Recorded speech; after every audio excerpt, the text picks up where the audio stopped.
Bienvenue à notre webinaire d'aujourd'hui qui porte sur comment se faire confiance et défendre un projet lorsqu'on a un projet de carrière. J'aimerais savoir avant tout si vous m'entendez bien sûr. Vous pouvez utiliser le chat pour me l'indiquer.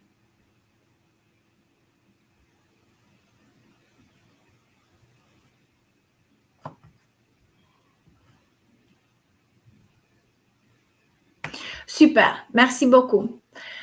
La première chose que je vais vous dire aujourd'hui est que nous allons essayer de communiquer pendant ce webinaire. Il y a donc une partie qui sera basée sur une présentation style conférence et une autre partie qui sera basée sur un échange. Je vous poserai des questions, 2 questions essentiellement, auxquelles je vous demanderai tout à l'heure de répondre d'une manière groupée, question 1 plus question 2, afin que je puisse vous identifier et répondre à vos 2 questions ensemble pour pouvoir les relier à la même personne. OK, donc je vous expliquerai ça tout à l'heure. Permettez-moi de me présenter tout d'abord. Donc, je suis Constance Lucia Méniéchal. Je suis avocate. Je suis également enseignante et formatrice. Et je travaille avec la parole. Alors, cela peut paraître évident que de se dire femme de parole, mais tout au long de ma carrière, j'ai travaillé avec la parole. Après avoir obtenu mon doctorat en droit, j'ai intégré l'école d'avocat et j'ai développé donc une double carrière qui était celle d'avocate d'un côté et celle de formatrice et enseignante d'un autre côté. La manière de manier la parole n'est pas tout à fait la même, mais il est évident que s'il y a un leitmotiv dans mes professions, ce leitmotiv serait la parole. La capacité d'utiliser la parole à bon escient et d'une manière bien sûr efficace pour convaincre, pour présenter un projet, un dossier, pour se défendre, pour se présenter. Mais il n'y a pas que la formation et l'expérience professionnelle et les études qui nous amènent à être capables de défendre un projet. C'est aussi l'expérience de vie. Et dans mes formations, je l'utilise beaucoup. Je l'utilise beaucoup parce que je ne vois pas comment je pourrais accompagner quelqu'un qui souhaite, par exemple, se présenter devant un jury ou alors défendre un projet devant n'importe quel public. Si moi-même, je n'avais pas été amenée à le faire, à savoir comment le faire, comment cibler le public, comment lui parler, comment attirer l'attention, sur quel point mettre l'accent, quand il faut se battre, quand il faut capituler un petit peu pour gagner du terrain par la suite. Toutes ces choses-là ne sont pas forcément enseignées à l'école. On les apprend avec la vie. Vous savez, il y a Sylvester Stallone, un acteur que j'adore. Il disait un jour, life's not about how hard a hit you can give, but how many you can take and still keep moving forward. Donc, en traduction libre, même si je pense que vous avez compris, la vie n'est pas tellement le fait de donner des coups forts, Parce que, vous voyez, donner des coups forts, c'est quelque chose qui est possible, mais c'est quelque chose qui n'est pas durable. Hein. On est capable de donner des coups forts dans la vie, et après on peut s'écrouler parce qu'on est fatigué ou alors parce qu'on n'a pas renforcé notre position. Mais, dit-il, donc la vie n'est pas tellement le fait de donner des coups forts, mais le fait d'encaisser et de continuer à avancer.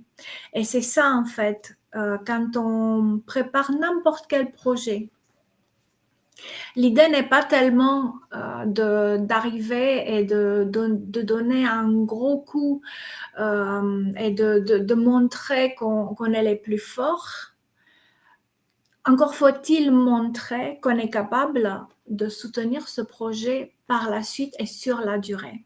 Parce que c'est là qu'on convainc, c'est là qu'on rassure. Et ça, vraiment, l'école ne nous l'apprend pas. C'est la vie qui nous l'apprend.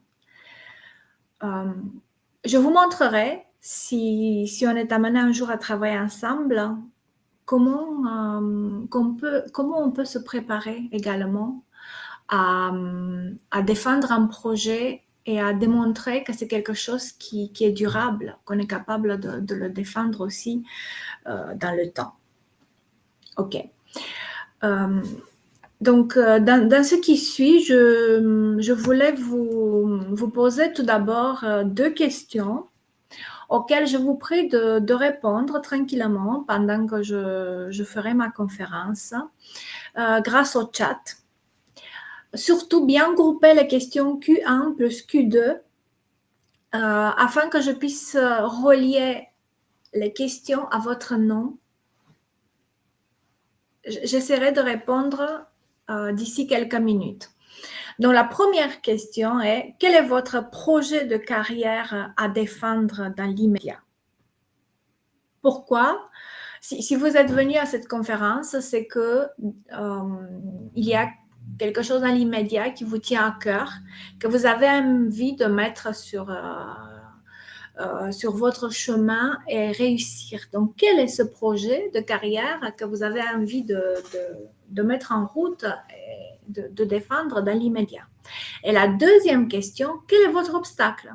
Qu'est-ce qui vous empêche de le faire? Est-ce qu'il y a un blocage? Est-ce qu'il y a une peur? Quel est cet obstacle-là? OK?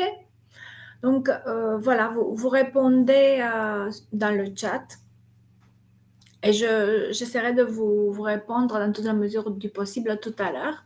Donc, je vois déjà projet de conseil en parentalité digitale et difficulté à me faire connaître et développer mon réseau.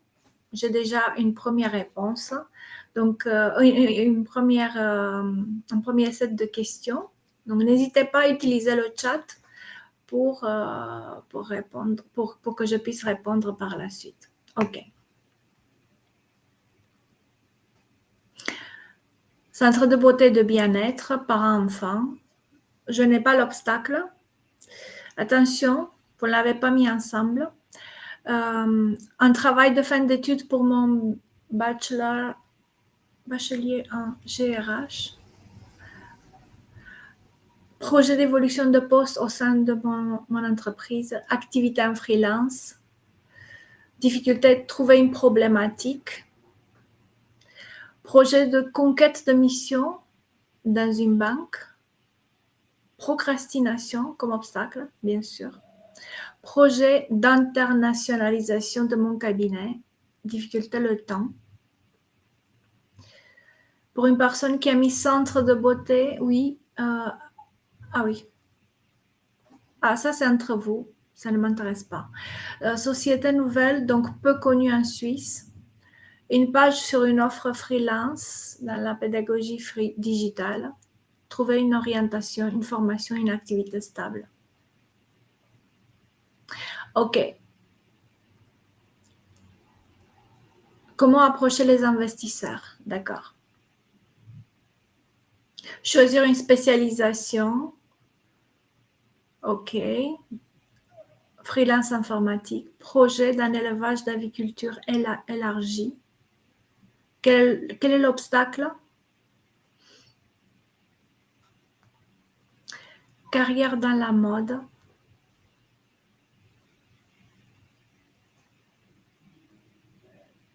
Un travail de fin d'études en master, convaincre mon jury sur le bien fondé de cette recherche. Bien sûr. D'accord. OK. Un projet de développement d'un site web. OK. Obstacle, pas de réponse à ma demande. Ah non, je souhaiterais évoluer, aller vers un poste dans le social. OK. Opportunité dans l'entreprise. Projet de thèse au sein de mon organisation sur une thématique d'ordre national. Obstacle, conflit d'intérêt avec ma hiérarchie. Ah oui, ça. OK. OK, je reviendrai tout à l'heure sur vos observations. Projet d'un élevage d'agriculture élargie, oui. Problème, le temps. Je vous poserai la question tout à l'heure. Je suppose que vous faites autre chose en ce moment. Projet de vente de textiles, poursuivre mon activité dans mes domaines de compétences. C'est trop large. C'est trop large. Il faut préciser. OK. Manque de connaissances dans le domaine et peur de l'inconnu. Voilà, très important ça. Je vais venir là-dessus dans ma présentation. Difficulté de décrocher des entretiens. Obstacle, procrastination. Ça revient très souvent. Très souvent. Réussir ma période d'essai. Oui. En quoi cela vous pose problème? Donc, j'aimerais savoir quel est votre obstacle pour réussir. Ça, c'est votre objectif. Peur de me lancer et l'investissement nécessaire. Donc, il y a deux choses pour l'activité en freelance. OK. Très bien. Faire grossir mon agence d'architecture, élargir le champ de clientèle et embaucher. Oui.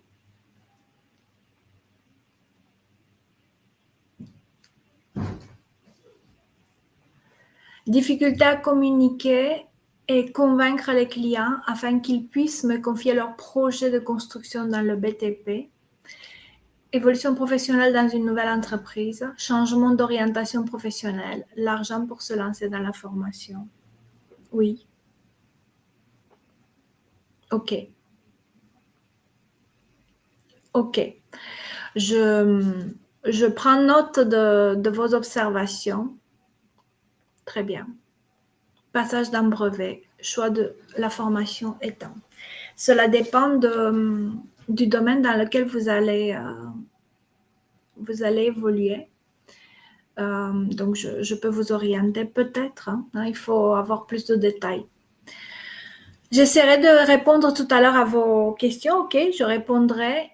Mais j'ai quand même besoin d'un peu plus de détails. Après, je vous invite à prendre rendez-vous après la conférence en sachant que pour prendre rendez-vous, c'est un rendez-vous gratuit. Vous cliquez en haut, prendre rendez-vous, cliquez ici. Vous voyez, vous pouvez prendre rendez-vous de suite. Ce sont des rendez-vous où on peut mieux cibler ces questions et mes réponses pour que je puisse les adapter à votre besoin. Après, vous suivez une formation ou pas, la question n'est pas là. Donc, il s'agit simplement de mieux cibler votre besoin et vous proposer une offre adaptée. Donc, vous pouvez prendre rendez-vous en cliquant ici ou en allant sur Calendly. Vous voyez tout en haut du chat, prendre rendez-vous, Calendly. Vous cliquez dessus. Je reviendrai sur ce point à la fin de la conférence. Donc, on se pose effectivement la question des obstacles rencontrés lorsqu'on lance un projet et lorsqu'on doit le défendre. Et je vais vous donner aussi des exemples de difficultés ou d'obstacles qui ont été rencontrés par des stagiaires que j'ai déjà suivis.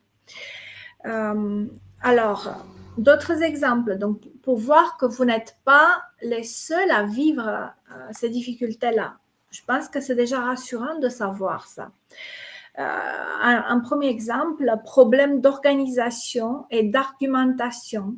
Comment chercher l'information, où la chercher, en quelle quantité la transmettre, comment adapter l'information que je trouve au sujet et au public. Voilà un genre de question qui m'a été posée avant une formation.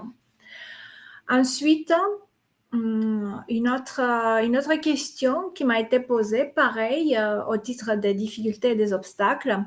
On m'a dit comme ça, j'ai déjà réalisé des présentations devant un public, des dizaines de fois même. Parfois une vingtaine de personnes, parfois même plus. Et j'ai utilisé PowerPoint et Teams. Mais j'ai besoin de gagner en aisance, en clarté, et je veux prendre du plaisir. Cette personne cherchait plus un accomplissement de soi, un perfectionnement, n'est-ce pas, que les bases de la prise de parole en public. Vous allez voir, je propose une formation avec les bases, les fondamentaux, et puis un accompagnement personnel pour ceux qui veulent aller plus loin. Un autre exemple de difficulté, l'autocritique négative. Cette personne disait, l'autocritique négative me conduit souvent à écourter mes prises de parole ou même à les éviter.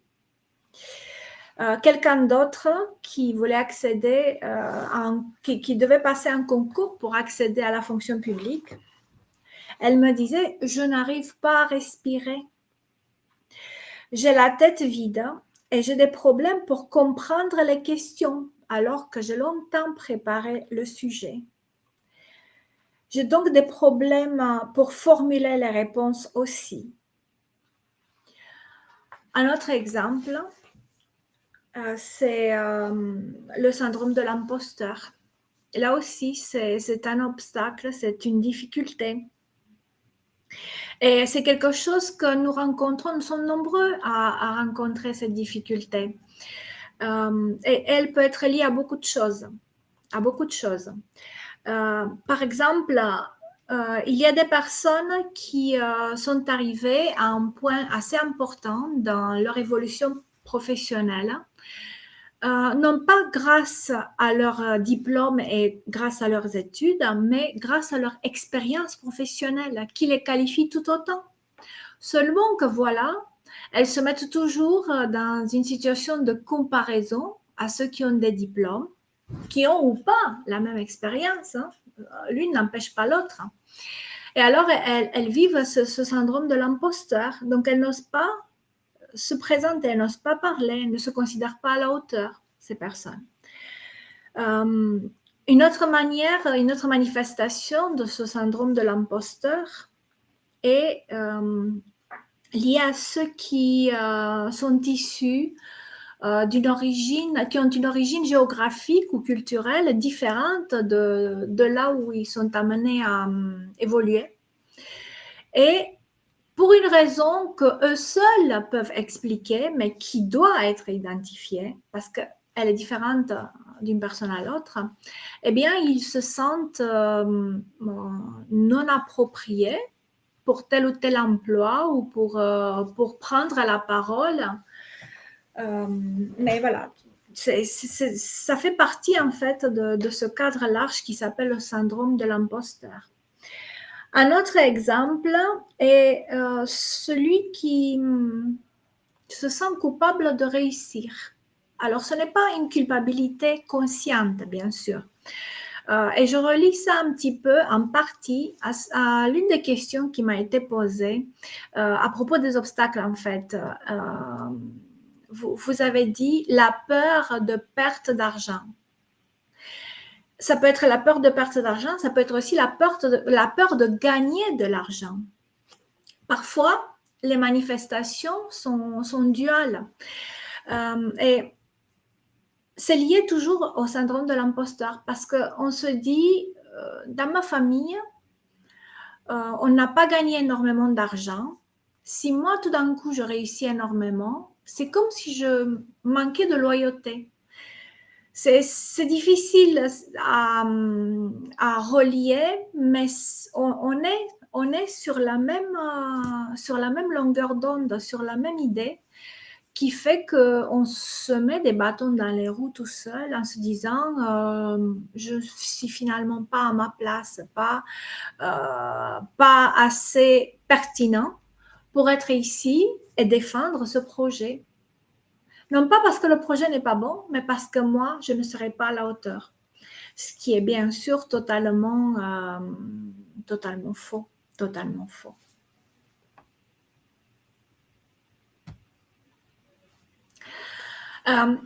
Et cette idée est à relier à... Je vais vous expliquer en fait pourquoi on se met des bâtons dans les roues tout seul quand on veut y arriver. Et pourquoi il est beaucoup plus facile de se battre pour un projet, de le défendre lorsqu'on a déjà assuré ses arrières, entre guillemets, et je vais vous expliquer ce que ça veut dire, que lorsque l'on arrive sans avoir résolu ces difficultés dont vous me parlez et qui sont effectivement très nombreuses, ces blocages, ces obstacles. Alors pourquoi c'est important? Je partirai en fait d'un concept qui a été développé dans la sociologie économique et on le retrouve sous le nom de pyramide de Maslow ou hiérarchie de Maslow. Et qu'est-ce qu'il disait, ce spécialiste dans la sociologie économique? Eh bien, il disait que nous avons tous un certain nombre de besoins qui peuvent être catégorisés, hiérarchisés. Les besoins les plus basiques sont les besoins physiologiques. Pouvoir manger, pouvoir dormir, se reposer, respirer, avoir du chauffage, pouvoir boire, voilà, être en bonne santé. Donc, c'est vraiment basique. Au-dessus de ces besoins-là, dans la hiérarchie de nos besoins, il y aurait les besoins de sécurité, de se sentir en sécurité. C'est un bien-être qui nous paraît évident, mais en réalité, ce n'est pas si évident pour ceux qui vivent en situation de guerre. Donc, ce besoin de sécurité est important pour pouvoir aller plus loin. Troisième niveau de besoin, celui d'appartenance, se sentir appartenir à quelque chose, à un groupe, à une famille, à une équipe, à un groupe d'amis.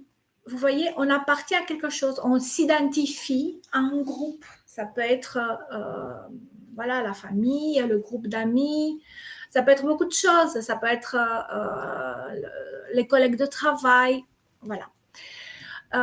Au-dessus de ce besoin d'appartenance, on sent qu'on appartient à quelque chose, eh bien, c'est le besoin d'estime. On a besoin de se sentir apprécié par les autres, de sentir qu'on travaille d'une manière utile et efficace et qu'il y a une réponse à ces efforts-là, une appréciation de ce que l'on fait. Donc, ça peut être, cette estime-là peut venir de notre famille, elle peut aussi venir de notre employeur, elle peut venir de nos clients ou de nos patients. Cela dépend du domaine dans lequel vous êtes amené à évoluer. Donc voilà, c'est une sorte de quatrième niveau de besoin.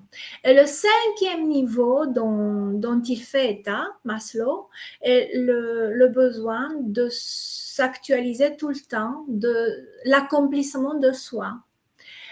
Eh bien, là-dedans, il y a beaucoup de choses qu'on peut mettre. Il y a le besoin de se former, le besoin de s'affirmer, de mettre en avant ses passions, voire de plus en plus de faire coïncider sa passion et sa profession.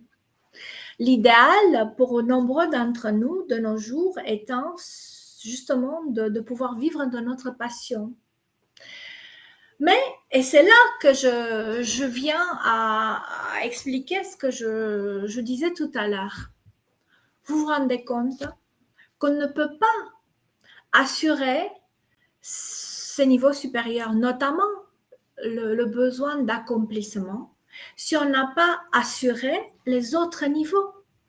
Si nous n'avons pas un toit pour dormir, si nous ne sommes pas dans une société qui est en paix, si on n'a pas un cadre auquel on se sent, on puisse s'identifier, hein, c'est à nous de choisir ce cadre, évidemment. Si on ne se sent pas apprécié, c'est difficile de développer ce cinquième niveau qui nous accomplirait effectivement. D'où le besoin de sécuriser les autres niveaux. Eh bien, le fait de prendre conscience de ces obstacles, de ces difficultés, pour finir par se battre pour un projet, le défendre, trouver les bons arguments, ne peut pas passer. Donc, tout ce chemin-là ne peut pas aboutir si on est dans des circonstances de vie extrêmement difficiles sans les avoir résolues au préalable. Bien sûr que ça doit aboutir et que ça passe souvent, la plupart du temps, par des moments de difficulté. Mais justement, en travaillant sur ces difficultés-là, en transformant les obstacles en pistes de réussite, qu'on y arrivera. Et vous y arriverez. Vous y arriverez. Un petit peu de théorie, un petit peu d'histoire. Dans la prise de parole en public, dans l'argumentation, dans l'art oratoire, il y a un auteur qui fait référence, c'est Aristote. Et dans son œuvre, la rhétorique, qui a été probablement écrite vers 329-323 avant Jésus-Christ, il définissait l'art oratoire de la manière suivante. C'est l'apprentissage de la capacité de discerner dans chaque cas ce qui est potentiellement persuasif.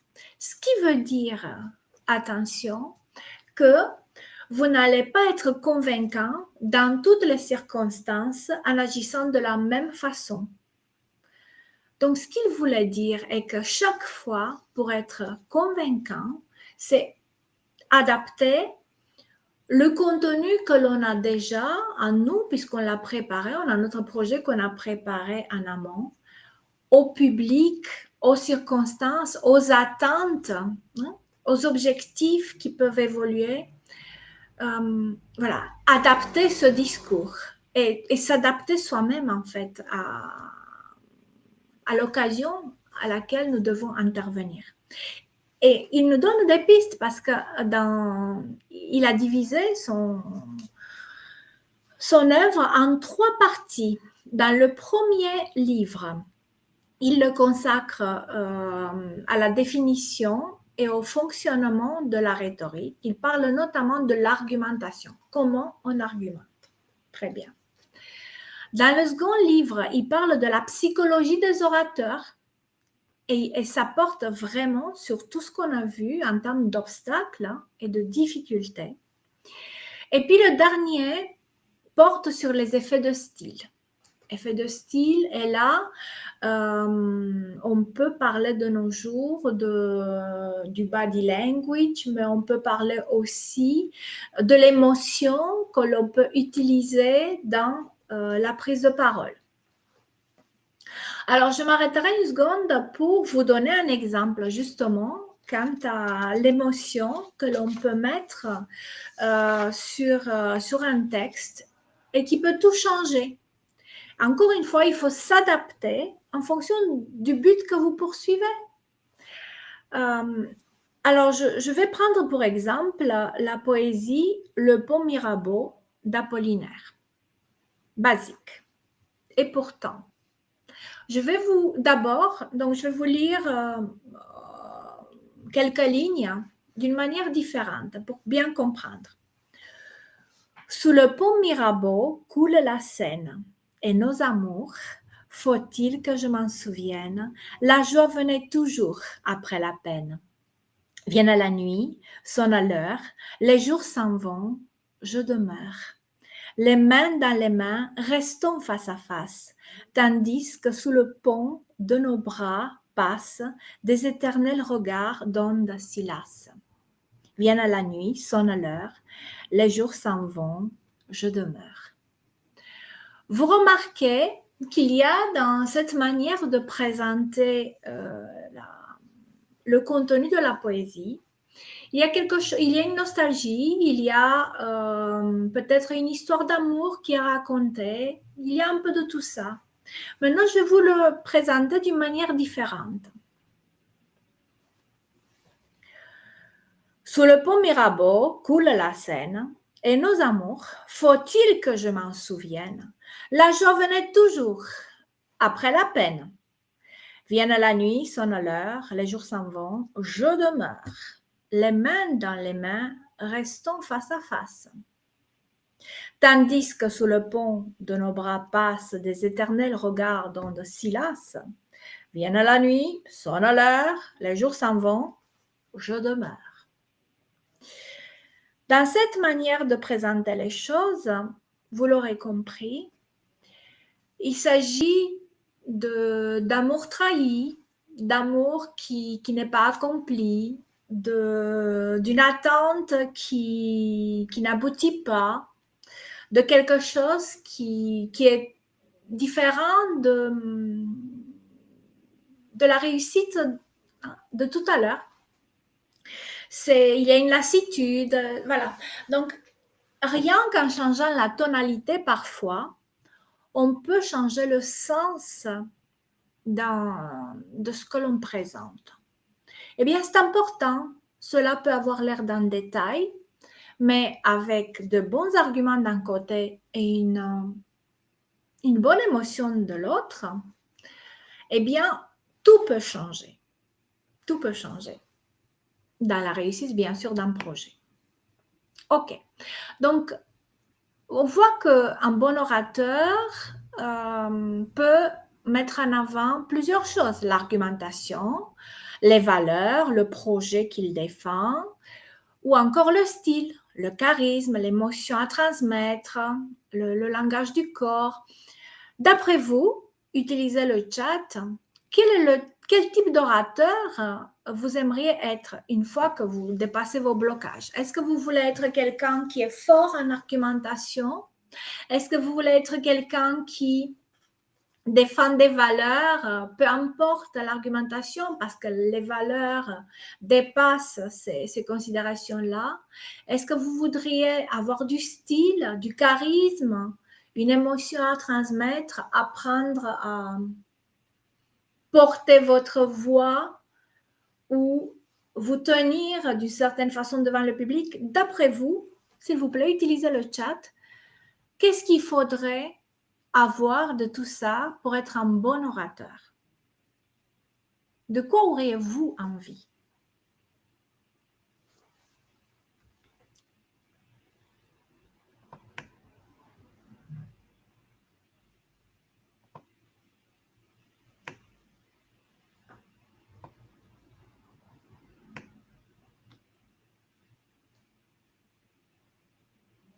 Alors, je vois quelqu'un qui me dit envie des trois, le tout, bien sûr, besoin de tout, oui. Je pense que les trois sont très intéressantes, bien sûr. Transmettre avec passion, clarté et authenticité. Donc, on parle de quelqu'un qui croit dans ce qu'il fait. Très bien. Peut-être que le style, convaincre, défenseur de valeurs, oui, les trois. Développer un style charismatique, améliorer la prise de parole en public et la clarté de ma voix, oui. J'aurais aimé être persuasive. Rien ne vous empêche, vous allez y arriver. Toucher l'auditoire, oui. Avoir du charisme pour convaincre, ça s'apprend le charisme. Ça s'apprend. Alors, je vais vous donner un exemple. Défenseur de valeurs et persuasive avec les arguments. Il faut être soi, savoir s'exprimer clairement et transmettre une émotion, oui. Avoir assez d'informations et d'argumentation pour répondre à toutes les questions et tout doute, oui. Savoir écouter aussi, clarifier la réponse. Ça dépend si vous êtes dans un échange ou si vous ne faites que parler que vous-même, oui. Clarifier la réponse des auditeurs, être présent, très important. Ressentir les choses durant son discours pour mieux convaincre, oui. Pour ça, vous devez ouvrir vos sens pour réagir. Si jamais vous voyez que le public s'ennuie en direct, il faut le faire. Oui, ça s'apprend. Moi, je dirais défendre ses valeurs parce que les valeurs sont vraies et authentiques, oui. Organiser son argumentation, oui. Alors, je vais vous donner un exemple qui est lié, justement, on parlait de charisme. C'est l'exemple de l'acteur Will Smith. Je l'ai vu entrer sur une scène dans le cadre d'un talk show à la suite de l'arrivée d'autres personnalités, hein, des acteurs ou pas. Et les autres, ils arrivaient, ils s'asseyaient sur leur chaise et ils attendaient qu'on leur pose des questions. OK? Alors, Will Smith est arrivé dans la salle et puis debout, tout d'abord debout, il a commencé à regarder toute la salle. OK? Il a salué tout le monde. Et si vous voulez, il a embrassé la salle avec sa présence. Il a rempli la salle avec sa présence et son charisme. C'est comme s'il avait parlé à chaque personne du public, rien qu'en les regardant. Et tout le monde la regardait à lui. Les autres n'existaient plus sur la scène. Alors qu'il y avait d'autres personnalités, d'autres acteurs. Il n'avait plus Dieu que pour lui. Donc, il s'est assis et puis il a dit, voilà, maintenant je réponds aux questions. Très à l'aise et très ouvert devant les autres. OK? Alors, si on arrive et qu'on s'assoit, vous voyez, les bras croisés, c'est un signe défensif. On n'a pas trop envie de vous poser des questions, même sur votre projet, parce qu'on a peur de vous embêter. Vous voyez? Pas forcément parce qu'on n'est pas intéressé. Restez ouvert aux questions. Vous avez préparé votre projet, donc il n'y a pas de problème. Et si vous ne savez pas, vous dites, je me renseignerai, je vous donnerai la question par la suite. Laissez-moi votre email. Vous voyez? Très important. Donc, après, oui, je suis d'accord, tout compte. Parce qu'un projet, dans sa présentation, a des étapes. D'accord? Donc, tout doit être pris en compte. Et vous avez raison quand vous dites les trois. Je le pense aussi. Tout doit être préparé. Mais voilà, chaque élément a son importance. OK, donc j'ai bien pris en compte vos réponses et je vous en remercie. Donc, effectivement, dans la préparation de ce discours, et ma formation porte là-dessus, évidemment, il y a tout qui doit être pris en compte pour argumenter. On dit qu'il y a 3 éléments. Il y a le logos, l'éthos, le pathos. Donc, il y a tout. Il y a l'argumentation, le contenu, les exemples. Ça peut être des exemples de littérature, des exemples de votre expérience de vie, des exemples du cinéma, des histoires. Vous voyez, c'est ça un pitch réussi. Vous passez par beaucoup d'étapes. Il y a l'éthos, il y a les anecdotes que vous racontez, il y a le contact avec le public. Et il y a le pathos, il y a l'émotion que vous mettez là-dedans. Donc, il y a tout. C'est comme un acteur qui arrive sur la scène et qui fait de l'improvisation. Vraiment, Croyez-vous que c'est de l'improvisation? Même s'il improvise, s'il en est capable, c'est qu'il s'est entraîné longtemps à l'avance. Sinon, croyez-vous que n'importe qui dans le public pourrait prendre sa place pour le faire? Bien sûr que non. Bien sûr que non. Ça ne s'invente pas. L'improvisation, c'est quelque chose dont on est capable quand on s'est bien entraîné en amont, évidemment. Donc, pour convaincre, il y a au moins 3 conditions, sine qua non, obligatoires. Identifier et gérer ces blocages, les dépasser, les transformer, les transcender, pour vraiment développer ses meilleures capacités de parole, de s'affirmer devant les autres. 2, adapter le discours à l'objectif poursuivi, aux valeurs que vous voulez promouvoir, au public auquel vous vous adressez. On parle d'adapter. Après, on identifiera par rapport à quoi, ça dépend pour chaque projet. Et 3, apprendre à argumenter en toutes circonstances.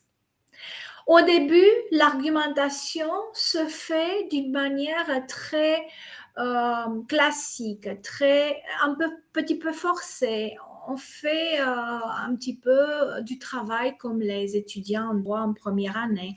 Premièrement, je soutiens que. Deuxièmement, je crois que. Troisièmement, voilà. Ou alors, thèse, antithèse, synthèse. Voilà. C'est des choses, cause, conséquence, conclusion, synthèse. Vous voyez, ça peut être au début, quand on apprend à argumenter, ça se fait d'une manière très classique parce qu'on a besoin de ces bases-là. Rappelez-vous la hiérarchie des besoins de Maslow. D'abord les basiques. Ensuite, vous improvisez. Ensuite, vous brillez. Ensuite, vous pitchez. Pas de problème. Donc, après, effectivement, vous allez être capable d'argumenter à tout moment. Pour la moindre chose, vous allez vous entraîner. Pourquoi on doit regarder tel film ce soir à la télé? Tout d'abord, je te le dis parce que, ensuite, je pense que, enfin, c'est moi qui décide. Bon, je rigole. Donc, ça s'apprend, mais ça peut devenir une habitude. Et une capacité d'improvisation, bien sûr, là-dedans. Je vous donnerai un petit exercice pour vous, chez vous, pour que vous puissiez travailler sur vos blocages, ok? Cet exercice est le suivant. Vous vous asseyez avec un papier devant vous et vous écrivez une liste de vos blocages. Tac, tac, tac, tac, tac. Qu'est-ce qui m'empêche de faire ça? Quelles sont mes peurs? Tac, tac, tac, tac, tac. Rien que le fait de faire la liste va vous permettre d'identifier ce sur quoi vous devez travailler. Ce que vous devez transformer. Je ne vais pas dire éliminer. Transformer pour y arriver. Et je vous poserai même une autre question, mais vous ne me répondez pas parce que ça, c'est votre secret à vous. Quel est votre secret le plus profond? Quelle est votre peur la plus forte que ce secret pourrait être identifié? Pensez à ça, parce que ça peut vous amener en répondant sur des pistes inimaginables pour dépasser le syndrome de l'imposteur. Très, très important. C'est une question secrète. Ok, maintenant, je vous dis, vous constatez qu'il y a des obstacles. Super, je vous félicite. Parce que vous avez du potentiel. Ça veut dire quoi? Ça veut dire que vous allez trouver dans ces obstacles-là les clés de votre transformation, de votre évolution. Comment je vais devenir le meilleur orateur? Sur quoi je vais baser mon originalité à moi? Parce que tout le monde apprend comment argumenter, comment organiser un discours en plusieurs parties, en faisant une introduction comme ça, en concluant comme ça. Voilà, ça s'apprend. Mais quel sera votre point fort?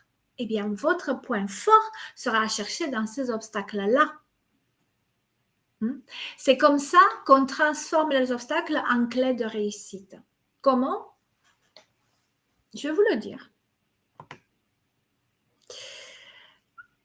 Et l'une des dernières choses que je voulais vous dire aujourd'hui porte sur l'adaptation au cadre et au fait que, encore une fois, et je souligne ça, vous pouvez devenir des artistes de votre, exceller dans la prise de parole, exceller dans la défense d'un projet, dans votre discours, si vous avez d'abord assuré vos arrières, comme je disais tout à l'heure. Donc, c'est l'exemple de cette personne. J'avais vu un film il y a plusieurs années, mais malheureusement, je n'arrive pas à me rappeler le nom du film. Donc, c'était l'histoire d'une personne qui aimait faire des ricochets. Et au début du film, on le voit jeter un caillou qui arrive, un galet, qui arrive de l'autre côté d'une rivière. Et c'était très très loin et il faisait plusieurs ricochets et bam, ça arrivait de l'autre côté, il était très fort. Et un beau jour, mais lui, c'était pour se faire plaisir. Et un beau jour, quelqu'un le voit et il appelle le livre des records. Et le livre des records arrive avec leurs caméras, leurs instruments pour mesurer, pour tout enregistrer d'une manière très scientifique. Et on lui dit, ben voilà, allez, jette ton galet. Oh, hop, hop, hop, attends, pour que le record soit homologué, on doit préparer les caméras. Alors, ça le met un petit peu en retard par rapport à ce qu'il a à faire, très bien. Ah, attends, maintenant pour que ce soit homologué, il faut que tu aies une certaine position. Il faut que tu respectes certaines règles et on lui explique les règles. Et là, il se dit, bah, très bien, maintenant je vais le faire. Seulement que là, il n'y arrive plus. Il n'y arrive plus parce qu'il ne sait pas faire selon ces règles-là. Alors, tout le monde est déçu, s'en va. Et là, qu'est-ce qu'il fait? Il prend son galet et il fait des ricochets et le galet arrive effectivement de l'autre côté. Alors que les autres ne le croyaient pas qu'il en était capable. Parce que lui, il le faisait à sa façon. Donc, ce que j'essaie de vous dire par cela est que c'est très bien d'avoir son originalité. Cette brillance-là peut devenir un record si vous apprenez d'abord les règles.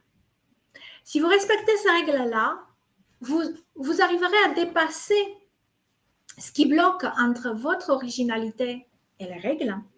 Et quand vous mettrez tout ceci en symbiose, eh bien, vous arriverez à jeter le galet de l'autre côté de la rivière, tout en respectant les règles et en restant vous-même. C'est possible. Si vous le faites sans respecter les règles de l'argumentation, de la prise de parole, si vous êtes juste dans l'improvisation, mais sans avoir rien préparé auparavant, vous ne pouvez pas être accepté. Si vous ne respectez que les règles, mais que vous ne prenez pas en compte votre petit quelque chose que vous cachez parce que vous avez peur de votre imposture, mais qui en réalité peut devenir quelque chose de magnifique, de brillant, vous n'allez pas être dans une grande réussite et un accomplissement de vous-même. C'est important de prendre en compte ces éléments-là. C'est une autre manière d'interpréter la hiérarchie de Maslow. Maintenant, je répondrai à quelques-unes de vos questions, même si je pense que vous parlant du syndrome de l'imposteur, déjà, ça peut donner quelques idées. Donc, vous me disiez, je cherche en fait les obstacles que j'avais remarqués tout à l'heure.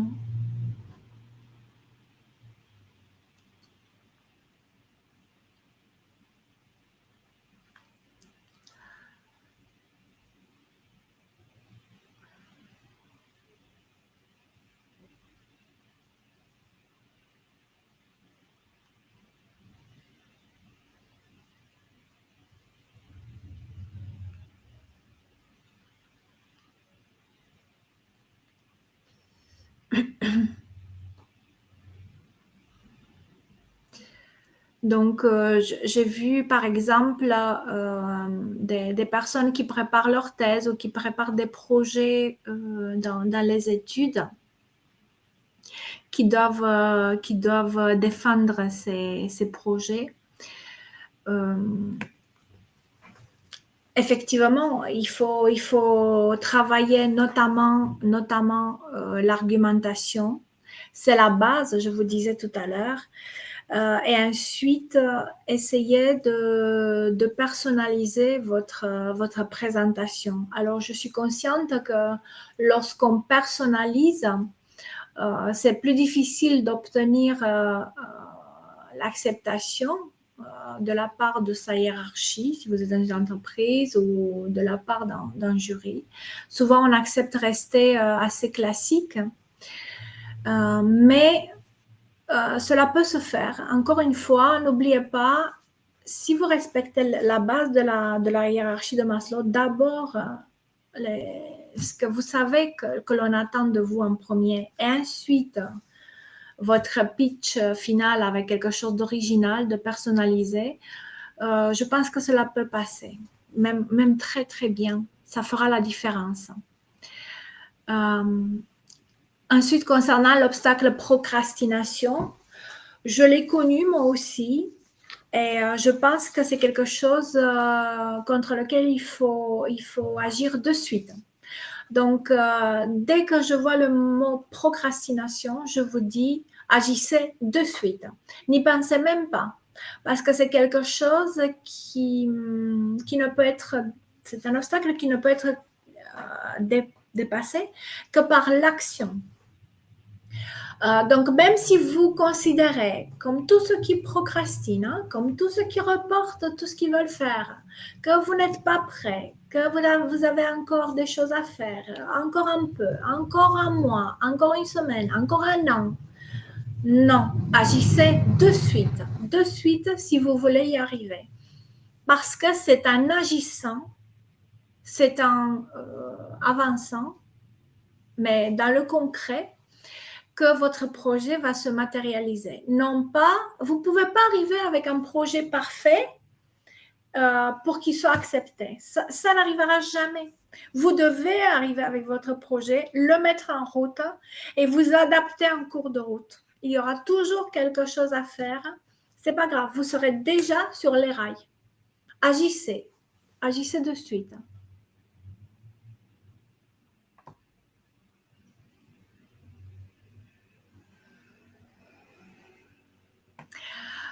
J'ai vu une autre question qui portait sur la poursuite de l'activité dans les domaines de compétences. Ma question est, avez-vous identifié vos domaines de compétences? Alors, j'imagine que oui, dans une grande mesure, mais je ne vois rien de personnalisé. Je pense que c'est important et ce travail-là, enfin, le travail que je fais, moi, dans mes formations, dans l'accompagnement personnel du moins, passe aussi par cette identification-là. Voilà, c'est une question de travail ensemble. Alors, qu'est-ce que je vous propose, moi, en tant que formatrice, en sachant que mes formations peuvent être prises en charge puisque je suis certifiée Calliope. Si vous prenez rendez-vous, je vous expliquerai à quoi cela correspond. Voilà. Alors, je propose pour la semaine prochaine une formation sur 4 jours qui s'appelle Les fondamentaux. Réussir en 4 jours sa prise de parole en public. Donc, c'est une formation de base sur 4 jours qui vise à vous apprendre à identifier les blocages, apprendre à gérer ses peurs et d'autres obstacles, à identifier ensuite le cadre dans lequel vous voulez évoluer en faisant le bilan de vos objectifs immédiats et à plus long terme, en identifiant votre projet professionnel ou de vie, vos valeurs que vous voulez défendre, et enfin, en vous apprenant à structurer, à argumenter, à construire un discours. Et puis, le point d'orgue, trouver, mais ça ouvrira en fait sur la possibilité de trouver son point d'originalité. Alors, les basiques, c'est pour la semaine prochaine. C'est une formation sur 4 jours. Entre midi et 2. Donc, d'habitude, c'est une formation qui coûte 390 €. Je vous propose pour la semaine prochaine une offre spéciale à 150 € par personne. Donc, c'est sur 4 jours, de 12h30 à 13h30, à partir de lundi 19 février, lundi 19, mardi 20. Il y a une pause le mercredi 21. Vous allez voir pourquoi. Je vous donne plein de travail pendant cette journée-là. On reprend jeudi 22 et vendredi 23 avec un bilan. Donc, formation sur 4 jours, offre spéciale 150 € pour la semaine prochaine. Comment on s'inscrit à cette formation? Si vous voulez faire cette formation, les fondamentaux de la prise de parole en public. Eh bien, vous pouvez soit m'écrire par mail. Vous avez 2 mails, je vous ai mis 2 mails dans la présentation. Je vous ai mis mon site web de présentation de la formation. Vous pouvez me contacter via le formulaire d'inscription du site menièche-chal-formation-conseil.com ou par téléphone. Vous pouvez me contacter par téléphone pour vous inscrire directement à cette formation de la semaine prochaine. Je vous rappelle, ça commence lundi. Inscription jusqu'à samedi soir. Donc, par téléphone 07 81 87 54 31. Vous pouvez aussi prendre rendez-vous. Les rendez-vous sont gratuits en cliquant en direct, soit pendant la conférence maintenant, soit sur le chat, soit en allant sur le site lecampus.online et vous pouvez prendre rendez-vous avec moi. Voilà à quoi ça ressemble quand vous vous rendez sur le site lecampus.online. Comment prendre rendez-vous? Vous cliquez, prendre rendez-vous, faire le point avec Constance Lucia, prendre rendez-vous. C'est par Click Meeting. Il faut laisser votre numéro de téléphone et votre mail. C'est une réunion, c'est marqué 15 minutes, mais voilà, ça peut aller jusqu'à 30 minutes sans problème. C'est une réunion gratuite, ce premier rendez-vous. Et vous choisissez vos moments du rendez-vous téléphonique. Alors, j'attire votre attention que le 14 février, je ne serai pas trop disponible ce mercredi, mais on peut reprogrammer le rendez-vous. Donc, essayez de prendre rendez-vous très rapidement si vous voulez suivre cette formation. Je reste à votre disposition. Et je vous donne rendez-vous pour ceux qui voulaient suivre cette conférence gratuite de nouveau le 10 avril. Voilà, c'est un mercredi 10 avril. Au plaisir de vous y retrouver. À bientôt.